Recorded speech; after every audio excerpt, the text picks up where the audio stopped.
પ્રવાસ. મૃગજળમાં તરતો ઈશ્વરનો ચહેરો. ભારતી રાણે. ઈસવીસન પૂર્વે 200નું એ દ્રશ્ય. અફાટ રણમાં વણજારો ચાલી જાય છે. સફર ખૂબ લાંબી છે. છેક ચીનથી નીકળેલા એ કાફલા સાથે ઉત્તમ પ્રકારના માલ સામાનથી લદાયેલા પશુઓ છે. રેશમ અને ગાલીચા, હાથીદાંત અને અમૂલ્ય રત્નો, તો વળી મરી મસાલા પણ ખરા. દેશની સરહદો પસાર કરતા એ કાફલામાં વિવિધ સામગ્રી સાથે લોકો જોડાતા ગયા છે. ચીન ઉપરાંત તિબેટ, હિન્દુસ્તાન, જાવા, સુમાત્રાથી માંડીને અન્ય એશિયાઈ દેશોમાંથી, તો વળી પર્શિયા, અરબસ્તાન, ઇજિપ્ત વગેરે દેશોમાંથી પણ ભાતનો અમૂલ્ય સામાન લઈને લોક ભળતું જાય છે.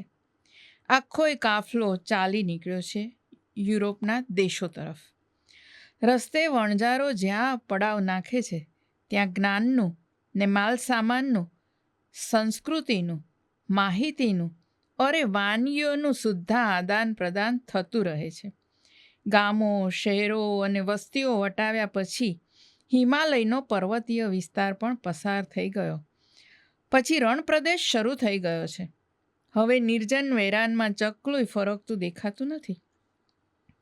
નિસીમ લાગતા રણમાં દેખાય છે બસ અનંતની સફરે નીકળ્યો હોય તેવો હાંફતા ઊંટ સાથે દોડી જતો રેતીની ડમરી જેવો કાફલો. અચાનક જ્વાળા જેવું લપકતી રેતી સોસરવું કોઈ કૌતુક મુસાફરોની નજરે પડે છે. ક્ષિતિજ રેખ પર લીલીછમ હરિયાળી દેખાવા લાગે છે. કોઈ શમણા જેવા રૂપાળા નગરના અણસાર નજરને રોકી લે છે. મુસાફર પોતાની જાતને ચીમટી ભરી જોઈ લે છે. રખેને એ કોઈ શમણું હોય? કોઈ કહે છે રેતાળ આંધીઓ વચ્ચે છળતી મૃગ મરીચિકા હતો, તો કોઈ કહે છે એ તો નર્યા ઝાંઝવાના જળ. અહીં આ પારાવાર વિસ્તરેલા રણમાં બીજું હોય પણ શું? મૃગજળ સમાન એ સ્થળની એંધાણીએ કાફલો આગળ વધતો રહે છે, પરંતુ એની નજીક પહોંચતા પથિકના અચંબાનો પાર રહેતો નથી. અહીં તો સાચે જ લીલીછમ ધરા છે, મીઠા જળના વીરડા છે અને એની આસપાસ સાચે જ વસેલું છે એક સપના જેવું ગામ.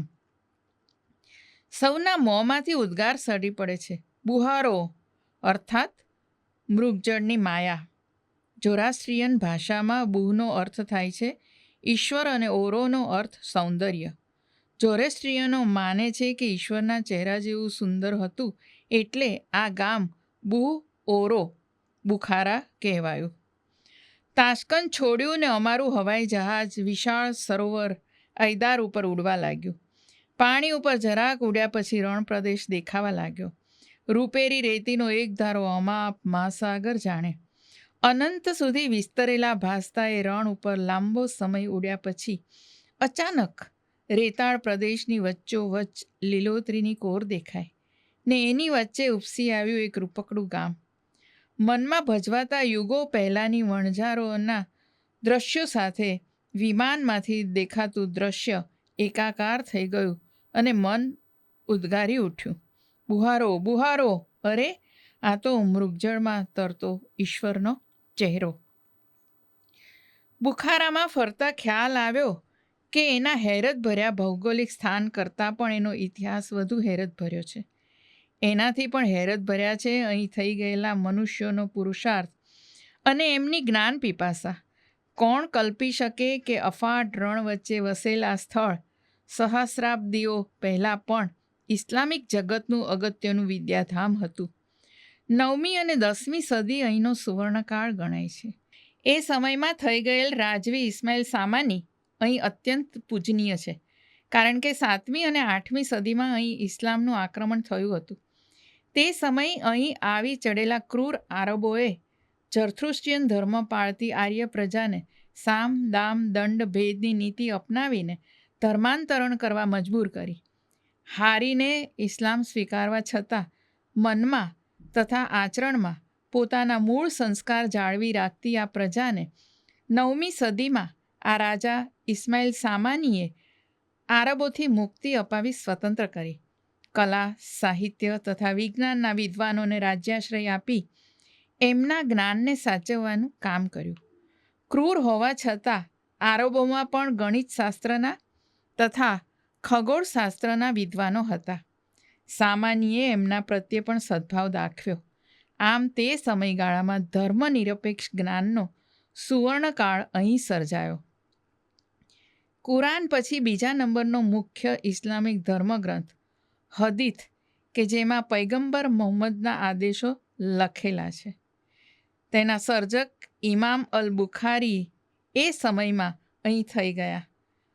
અલ જબરના નામથી ગણિતના નિયમો ઘડનાર ગણિતજ્ઞ અલ ખ્વારિઝમી એ સમયમાં અહીં થઈ ગયો. કહેવાય છે કે અલ ખ્વારિઝમી પોતાના પુસ્તક અલ જબરની માહિતી એકઠી કરવા ભારત આવેલો. એણે ભારતમાં પ્રચલિત સિદ્ધાંતો તથા પોતે વિકસાવેલી પદ્ધતિનો સમન્વય કરીને આ પદ્ધતિ સમજાવતું પુસ્તક લખ્યું. એણે આ જ્ઞાન રોમનોને વેચ્યું. આમ આ પુસ્તકના નામ અલ જબર પરથી ગણિતનો એ સિદ્ધાંત એલ્જીબ્રા કહેવાયો તથા પુસ્તકનો રચયિતા અલ ખ્વારિઝમી ફાધર ઓફ એલ્જીબ્રા કહેવાયો. એ સમયખંડનો બીજો એક નોંધપાત્ર વૈજ્ઞાનિક હતો હુસેન ઇબન સિનો. એનું બીજું નામ હતું મદાદિસીનો. એ ચિકિત્સા શાસ્ત્રનો નિષ્ણાત હતો. એકવાર રાજા બીમાર થઈ ગયો. કોઈ ઉપાય કારગત નીવડતો ન હતો.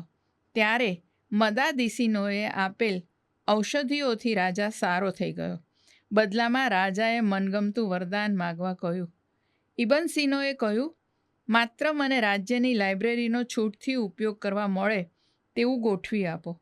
બુખારાની લાઇબ્રેરી વિશ્વના ખૂણે ખૂણેથી આણેલા જ્ઞાનના હજારો પુસ્તકોથી સમૃદ્ધ હતી.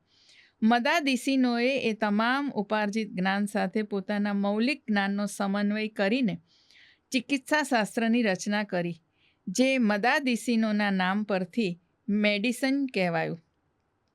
ભૌતિકશાસ્ત્ર, ખગોળ વિજ્ઞાન, ગણિત તથા ભૂગોળનો જ્ઞાતા તથા સંસ્કૃત, હિબ્રુ સહિત અનેક ભાષાઓ જાણનાર વિદ્વાન બિરુની પણ સુવર્ણકાળમાં અહીં રહી ગયો હતો. બિરુનીએ આપણા સંસ્કૃત જ્ઞાન ભંડારનો અરેબિકમાં તથા અરેબિક જ્ઞાનનો સંસ્કૃતમાં અનુવાદ કર્યો. ઉમર ખયામ સહિત અનેક સાહિત્યકારો પણ એ સુવર્ણકાળમાં અહીં રહ્યા હતા. આમ જ્ઞાન પીપાસાનો જે ઉછાળ એ સમયે અહીં આ અફાટ રણ વચ્ચે ઊભેલી એકાકી ભૂમિમાં સર્જાયો તે વિસ્મયજનક છે. આ સ્થળ સાથે પર્શિયન મૂળના ઝોરાસ્ટ્રિયન અનુબંધની સાબિતી રાજા ઇસ્માઇલ સામાનીના કબ્રગાહમાં મળી. ઇસ્માઇલ કાળ પહેલાંની એશિયન સ્થાપત્ય કલાનું પ્રતિનિધિત્વ કરતું આ સ્થાપત્ય પથ્થરોમાંથી નહીં, ઈંટોથી બનાવાયું છે. અહીંની રેતીના કણોમાં સ્ફટિકો છે, જે સૂર્યપ્રકાશમાં રંગ બદલે છે. મુસ્લિમ રાજાની કબર ઉપરના આ સ્થાપત્યની ઈંટકલામાં છુપાયેલ આકારોમાં ઝોરાસ્ટ્રિયન સંસ્કૃતિના પ્રતીકો અગ્નિ, પાણી, આકાશ, વરુ વગેરે અમારા ગાઈડે બતાવ્યા. તેમણે સમજાવ્યું કે ઇસ્લામ સ્વીકાર્યા પછી સદીઓ વીતી ગઈ, છતાં પણ બુખારાની પ્રજાએ આર્ય સંસ્કાર જાળવી રાખ્યા છે.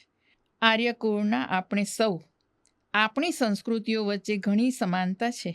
જેમ કે અમારે ત્યાં પણ વર પરણવા જાય ત્યારે નાચતા ગાતા દોસ્તો સાથે વાજતે ગાજતે કન્યાને બારણે જાય છે. કન્યાના ઘરે એક વેદીમાં અગ્નિ પ્રગટાવવામાં આવે અને વર કન્યાને ઉચકીને આ અગ્નિ ફરતે 7 ફેરા ફરે. આખાય ઉઝબેકિસ્તાનમાં માત્ર બુખારામાં જ આવી પ્રથા છે. મુસ્લિમ રાષ્ટ્રની મુસ્લિમ ધર્મ પાળતી પ્રજાને ત્યાં અગ્નિ ફરતેના 7 ફેરાના રિવાજની વાત સાંભળીને નવાઈનો પાર ન રહ્યો.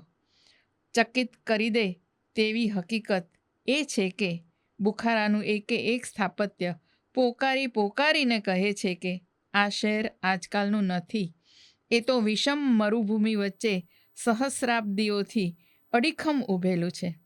છેક ચીન, ઈરાન, જાપાન અને હિન્દુસ્તાનથી અફાટ રણને વિંધીને ચાલ્યા આવતા કાફલાના પગલાં અહીંની રેતીએ સાચ્યા છે.